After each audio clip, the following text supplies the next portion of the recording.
आज बनवत आहे नाश्त्यासाठी एकदम हेल्दी, टेस्टी आणि त्यासोबतच झटपट होणारा असा डोसा. हा डोसा कशाचा आहे ते मी पुढे सांगणारच आहे आणि कसे बनवायचे तेहीच तुम्हाला सांगणार.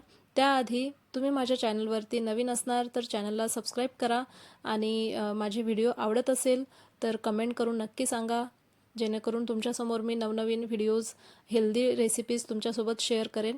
तर चला रेसिपीला सुरुवात करूया. मी इथे 1.5 वाटी काळे चणे आणि 1 वाटीभर तांदूळ असं मी भिजत ठेवलेले होते रात्रीच. ते छान भिजलेले आहे. 7 ते 8 तास भिजत ठेवायचं आणि तांदूळसुद्धा छान भिजलेले आहे. तांदूळ कोणतंही तुम्ही घेऊ शकता, रेशनचं घ्या किंवा तुम्ही जे खातात भात बनवता तेही घेतलं तरी चालते. मी इथे रेशनचे तांदूळ घेतलेले आहे आणि त्यामध्ये ना मी थोडंसं 1 चमचाभर मेथी दाणे घातलेले आहे. मेथी दाणे असतात ते घातलेले आहे. बघू शकता तुम्ही, ते पण छान असं फुगलेले आहेत मेथी दाणे.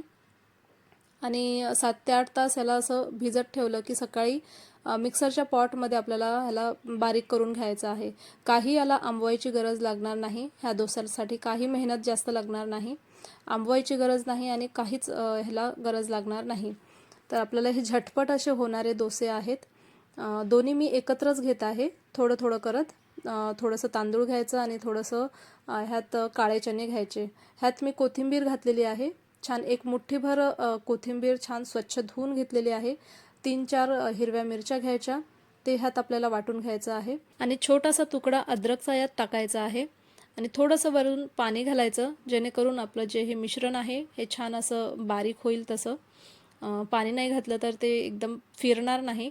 तर थोडं थोडं करत पाणी ह्यात ॲड करायचं आणि मिक्सरला फिरवून घ्यायचं. 3-4 वेळा असं चालवायचं मिक्सरला आणि फिरवून घ्यायचं. छान बारीक करून घ्यायचं. बारीक झालं की नाही हे मध्ये मध्ये चेक करायचं. पॉट काढून आपल्याला मध्ये मध्ये चेक करत राहायचं, बॅटर आपलं चांगलं बारीक झालं की नाही ते. थोडं थोडं वाटलं तर त्यात पाणी ॲड करत फिरवून घ्यायचं मिक्सरला आणि एखाद्या बाउलमध्ये वगैरे एखाद्या भांड्यामध्ये आपल्याला हे काढून घ्यायचं आहे. अशाच प्रकारे आपल्याला सगळे जे आपले चणे आणि तांदूळ आहे हे सर्व थोडं थोडं करत मिक्सरमधून फिरवून घ्यायचं आहे. आणि मी जेव्हा कोथिंबीर आणि ते सगळं टाकलं तेव्हा मी कढीपत्ता टाकायचं ह्यात विसरलेली. तर ह्यात कढीपत्ता पण टाका. जवळपास मी ह्यात 15 ते 20 कढीपत्त्याची पानं टाकलेली आहे. काय होते ना, आपण जेव्हा भाजी वगैरे बनवतो त्यात आपण कढीपत्ता टाकतो, पण सर्वांच्या ताटात ते कढीपत्ता साईडला काढलेला असतो आणि ते कढीपत्ता आपल्या पोटात काही जात नाही. त्यामुळे आपण असं बॅटर वगैरे बनवू किंवा चटणी वगैरे एखादी बनवतो ना, त्यामध्ये असं कढीपत्ता टाकून द्यायचं. त्याचे पण आपल्या शरीरावरती होणारे अनेक फायदे आहेत कढीपत्त्याचे. तर बघू शकता असं आपलं बॅटर तयार झालेलं आहे. असं जे डोस्याचं बॅटर आहे तुम्ही हे बनवून ठेवू शकता. 3 ते 4 दिवस आरामात हे टिकतं. फ्रीजमध्ये ठेवा आणि ह्याला आंबवायची गरज पडणार नाही. आणि जेव्हा आपल्याला सकाळी काही सुचत नाही ना, काय करायचं, मुलांच्या टिफिनमध्ये काय द्यायचं, तेव्हा हे पटकन आपलं जे बॅटर बनलेलं असते त्याचा डोसा बनवायचा, एखादी चटणी द्यायची. तर हे जे सकाळचं जे आपलं टेन्शन असते सगळ्या आयांना की टिफिनमध्ये, मुलांच्या टिफिनमध्ये काय द्यायचं, तर हे पटकन पटापट हे डोसा बनते ह्याचं. आता ह्यामध्ये मी मीठ टाकलेलं आहे. चवीनुसार ह्यात मीठ टाकून मी सगळं मिक्स करून ठेवलेलं आहे. आता हे बॅटर मी थोडं जास्तच बनवलेलं होतं, तेवढं डोसा आम्हाला लागणार नव्हता, म्हणून मी डब्यामध्ये काढून फ्रीजमध्ये ठेवत आहे, जेणेकरून दुसऱ्या दिवशी डब्यामध्ये, सकाळच्या डब्यामध्ये देण्यासाठी असं झटपट असा डोसा बनून जाईल.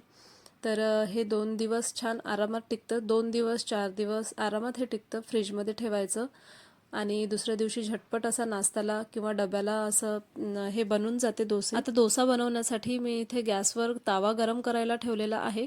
त्यावर तेल लावायचं किंवा बटर वगैरे लावायचं, तुम्ही काही लावू शकता आणि त्यावरून आपल्याला छान आपल्याला डोसा बनवून घ्यायचा आहे. आता ताव्यावर छान हे जे आपण बॅटर बनवलेलं आहे ते थोडं थोडं टाकायचं आणि स्प्रेड करायचं. छान व्यवस्थित असं गोल आकार द्यायचा डोस्याचा आणि मस्त हे झटपट बनणारे असे डोसे आहेत. पटापट असं मिक्सरमधून काढलं की लगेच बनवलं तरी चालते. खूप छान बनतात आणि चवीला सुद्धा खूप मस्त लागतात. असं पूर्ण स्प्रेड झालं की तुम्ही ह्यावरून तेल, तूप किंवा बटर लावून शेकू शकता. वरून तेल लावा किंवा तूप लावा किंवा बटर सुद्धा लावलं तरी चालते, खूप छान लागतात. तेल लावून मी पहिले काही डोस्यांना मी तेल लावलेलं आहे, काही डोस्यांना तूप लावलेलं आहे. मुलांसाठी बनवत असाल तर तूप लावून छान शेकून घ्या. एक बाजू छान शेकली की दुसरी बाजू पण मस्त शेकून घ्या आणि अशाच प्रकारे सर्व डोसे बनवून घ्या. खूप छान आणि चविष्ट असे डोसे बनतात. एकदा तुम्ही नक्की ट्राय करून बघा आणि कमेंट करून मला नक्की सांगा. आपण तांदळाचे डोसे जे आंबवून बनवतो ते तर नेहमीच खातो, पण असे डोसे एकदा नक्की ट्राय करून बघा. काय होते ना, पावसाळ्यात जे आपण आंबवलेले पदार्थ असतात, इडली डोसा, ते पचत नाही. पचनशक्ती आपली खराब होते त्याने. तर असं बिना आंबवता एकदा डोसा नक्की ट्राय करून बघा तुम्ही. आणि कसे झाले ते पण नक्की मला कमेंट करून सांगा. आणि तुमच्या दिवसाची सुरुवात प्रोटीनयुक्त आणि हेल्दी अशा नाश्त्याने करा. तर बघा, आपले पौष्टिक आणि झटपट होणारे असे डोसे तयार आहेत. गरम गरम सर्व करा. गरम गरम डोसे खूप छान लागतात. आणि या डोस्यासोबत खाण्यासाठी मी 2 चटण्या बनवलेल्या आहे. ह्या दोन्ही चटण्यांचा मी व्हिडिओ शेअर केलेला आहे माझ्या चॅनलवरती, नक्की चेक करा. एक ओल्या खोबऱ्याची चटणी आहे आणि एक टोमॅटोची चटणी आहे. मस्त डोस्यासोबत सर्व करा आणि डोसा एन्जॉय करा. आणि माझी ही हेल्दी डोसा रेसिपी आवडली असेल तर एक लाईक करा. चॅनलला सबस्क्राईब नसेल केलं तर सबस्क्राईब करा. भेटूया नेक्स्ट हेल्दी रेसिपी सोबत. तोपर्यंत हेल्दी खा, हेल्दी रहा. Bye bye.